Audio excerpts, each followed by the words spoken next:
اعوذ باللہ من الشیطان اللعین الرجیم بسم اللہ الرحمن الرحیم ورب اشرح لی صدری ویسر لی امری واحلل عقدۃ من لسانی یفقہوا قولی۔ اللہم صلی علی محمد وآل محمد۔ صاحبان ایمان، مومنین مومنات، دعا ہے پروردگار عالم آپ تمام مومنین مومنات کی حاجتوں کو، عرضوں کو، خواہشات کو جلد سے جلد پورا فرمائے۔ خدا آپ سب کی مشکل کو، پریشانیوں کو دور کرے، آمین یا رب العالمین۔ امام محمد باقر علیہ السلام کا ایک مجرب عمل ہے دعا کا، بالخصوص حاجتوں کی قبولیت کے لیے، حاجتوں کی برآوری کے لیے۔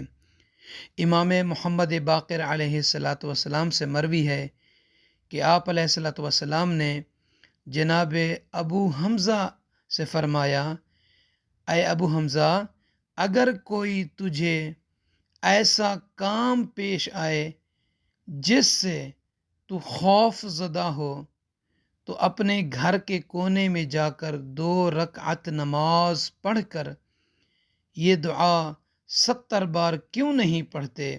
وہ دعا یہ ہے: یا ابصر الناظرین و یا اسمع السامعین و یا اسرع الحاسبین و یا ارحم الراحمین۔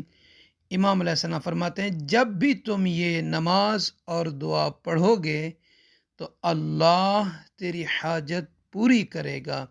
تو سامعین عزیز، سب سے پہلے وضو کریں گے، وضو کرنے کے بعد مصلی عبادت بچھا کر 2 رکعت نماز، جیسے فجر کی پڑھتے ہیں کہ 2 رکعت نماز پڑھتا ہوں قضاء حاجت کی، قربتاً الی اللہ، اللہ اکبر کہنے کے بعد سورہ الحمد کے بعد کوئی سی سورہ، پھر رکوع و سجود بجا لیں، پھر اس کے بعد دوسری رکعت کے لیے کھڑے ہو جائیں، سورہ الحمد کے بعد کوئی سی سورہ، پھر قنوت میں کوئی سی دعا جو بھی یاد ہو، رکوع، سجود، تشہد و سلام پڑھنے کے بعد جناب فاطمہ الزہرا سلام اللہ علیہ کی تسبیح پڑھیں، اور بہتر ہے اس دعا سے پہلے تسبیح کا پڑھنا بہتر ہے کیونکہ اس کا بے حد اجر و ثواب ہے۔